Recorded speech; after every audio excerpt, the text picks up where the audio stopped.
Hello there, all my lovely little lily-livered Lithuanians. Dan here. And before we even get started, I just want you all to know right off the bat, the moral of today's video is that we really can't have shit in Detroit. This right here is the brand new updated version of the Gretsch Electromatic Jet Baritone. It's a big ol' honker. I can barely fit this thing in frame. Now, the original version of this guy was already a sick guitar. I would know because I happily own one. And I frequently use this guy to get my doctor recommended dosage of mindless caveman riffs tuned down to drop chungus. Yet somehow, they have made this new version even more sick, which sounds like a good thing, doesn't it? Normally it would be, but by the end of this video, probably just gonna leave you feeling even more flaccid and disappointed, just like me. Some people might think the elephant really ties the room together, but there's a pretty big glaring issue with this guitar.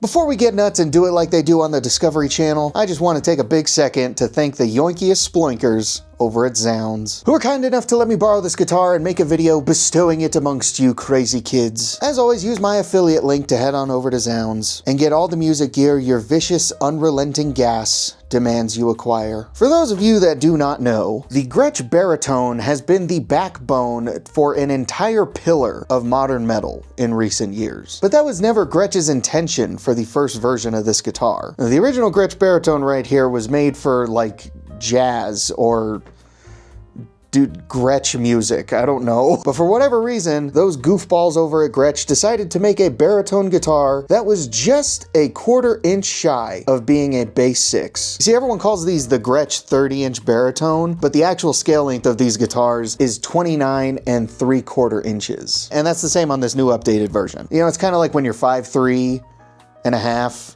So on Tinder, you just say you're 6 foot. And thanks to this wonderful man known as Eric Bickerstaff, the guitar world discovered that these long boys can take us down to tunings hitherto undreamt of. And it just might be the funnest shit since Boomer Bends. And it turned this guitar into a vehicle for a brand new genre of metal. And now after a couple years, Gretsch has decided to give this model some love and bless it with some upgrades that have that heavier music specifically in mind.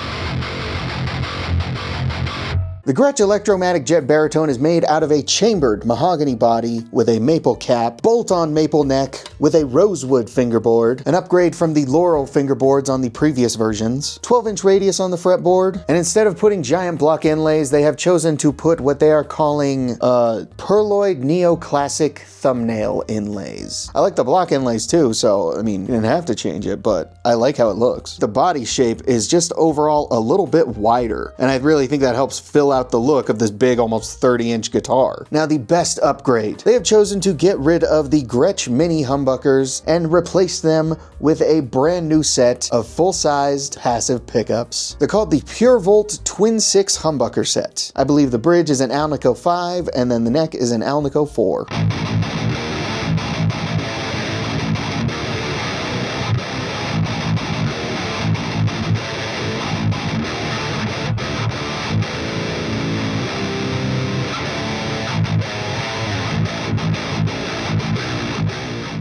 But that's not it when it comes to the electronics. They have also added an extra pot. We have a master volume pot with a treble bleed, which is a very nice feature to have on a guitar that is designed to tune lower than the Marianas Trench. But we also have push-pull coil splits for each pickup. That is always just so fun.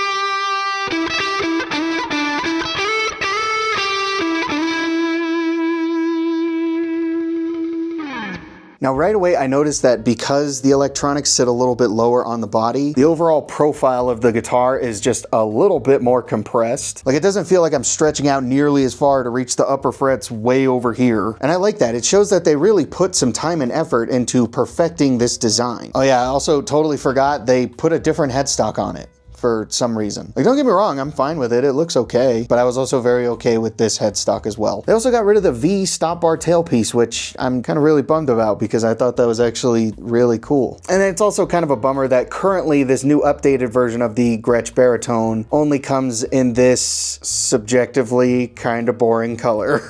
I mean, the back looks really cool. I really like how the back looks. Also, I didn't even realize this thing had a belly cut until I read the specs, and it is so adorably small. Like, I can see it in the reflection. It's tiny. Like, I don't know why they even put in the effort because it really doesn't do anything. I didn't even notice it had it. The one thing I kind of dislike the most about this guy is that it's a $700 guitar and it comes with these shitty die-cast tuners in 2026. That's a little crazy. But those are overall just little nitpicks and things that can change. Overall, I think this has been a solid upgrade, and I think it's really cool that Gretsch has leaned into and embraced the audience that adopted these guitars, even though that audience isn't necessarily Gretsch's traditional audience.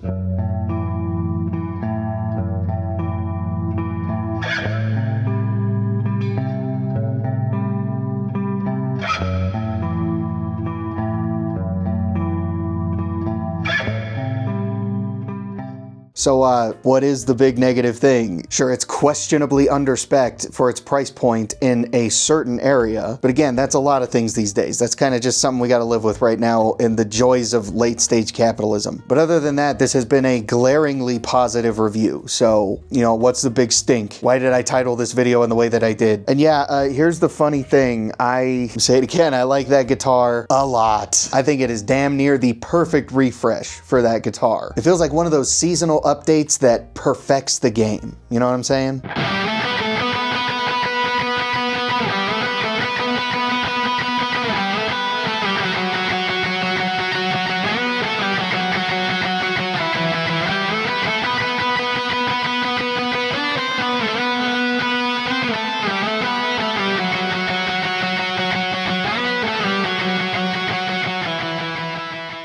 It came set up nice, it looks nice, it plays nice, it sounds nice, it feels nice, it can easily get down to low tuning and beyond, and it is now much better equipped to handle those lower tunings, especially in the pickup department.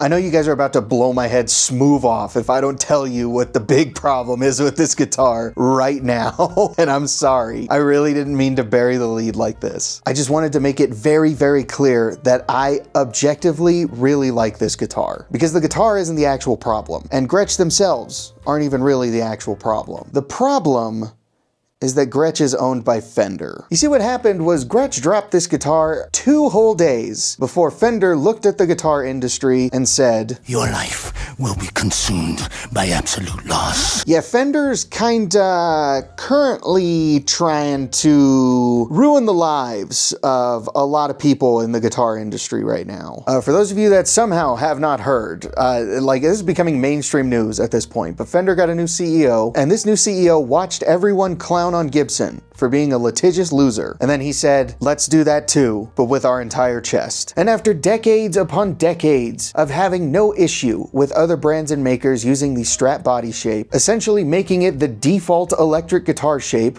for literal generations, Fender decided to send out a cease and desist letter to essentially everybody selling a Strat-shaped guitar in the EU. Not in America, because the Strat shape is currently public domain here, but clearly Fender is trying to work their way up to undoing that. And these cease and desist letters basically said, stop making Strat style guitars, stop selling Strat style guitars, recall all your Strat style guitars, destroy all of those Strat style guitars, and then pay Fender $250,000 to say you're sorry. It's a crazy letter. Like, go read it for yourselves. It's not that hard to find. It's literally like it was written by Lalo from Better Call Saul. It also said insane things like they had to give Fender the personal information of everyone they sold a non-Fender Strat style guitar. And I feel like overall, we're not upset enough about this, but we are especially not upset enough about this specific demand. Fender, why do you need the personal information of people that have purchased a non-Fender Strat style guitar? Also, how is it even legal for you to demand that info? That literally might be the most sus thing that any guitar company has ever attempted. And this is coming from a guy that has to deal with Gibson shit. I'm from the swamp. I guess somewhere they said they want that info so they can use it to calculate how much money they've lost or some horse shit like that. Obviously, we all know why they want that personal information. It's the same reason why everyone watching this video has heard of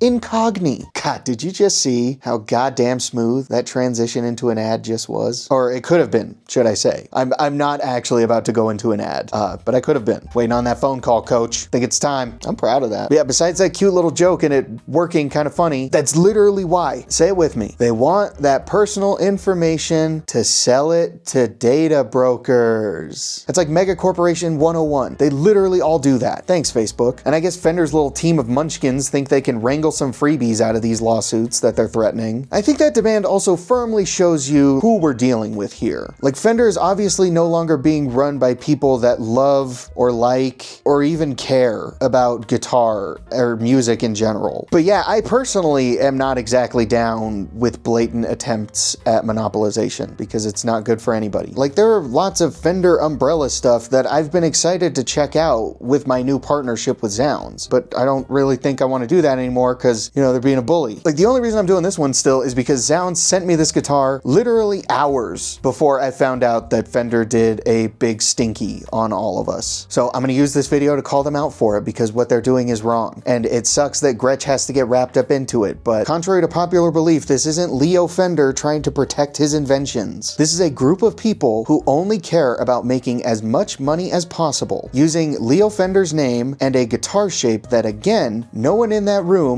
had a hand in making to bully a very large portion of the guitar industry out of their money and market share. And also just waste an insane amount of materials for no reason. Like, do you guys understand the sheer number of guitars that Fender is demanding to be destroyed? It is so unnecessarily wasteful and ill-intentioned and just malicious. I cannot understand how a single person that actually loves playing guitar or has a conscience could support that. And everyone who got sent one of these letters has to either invest a lot of money to fight this in court, capitulate, or do nothing and receive further fines of like $15,000 per offense or some crazy bullshit like that. Yeah, dude, I don't think the people that are behind these actions have a soul.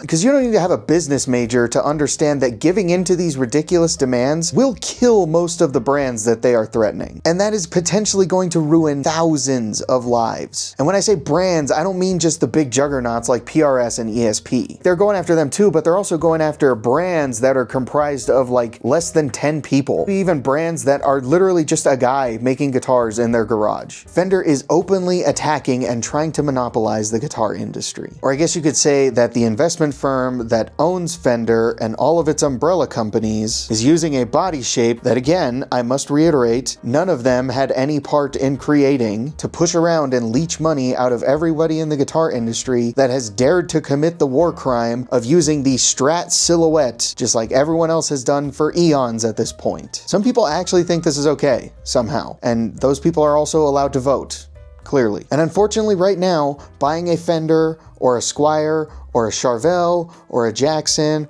or an EVH or a Gretsch is essentially supporting these actions, which really sucks. I really am not vibing with what Fender's doing right now. Unfortunately, I have this stupid thing called a moral compass. But hey, that's just how I'm jiving, guys. Like, I'm not trying to push my beliefs onto you. I am not a religion. I am a dork on the internet that makes guitar videos. And you know what? I get it. I believe you when you guys say that some fences are actually very cozy to sit on. So if you love rich people using their money to bully actual hardworking Americans, I gotta single them out specifically because for some reason a very large percentage of people only care when Americans are affected, even though Fender is attacking people globally. So if you love that and you love mega corporations just sucking everything dry and consuming everything around them like it's 2016 and we're playing Agario, like I know I've got a little bit of a reputation for being a sarcastic little guy, but I'm serious, guys. If you love that stuff and if you only want to see half-assed $2,000 Indonesian-made Fender Strats available at Guitar Center next to whatever it is their CEO is cooking up, I'm not even going to touch that. But yeah, if you check any of those boxes or still just want to grab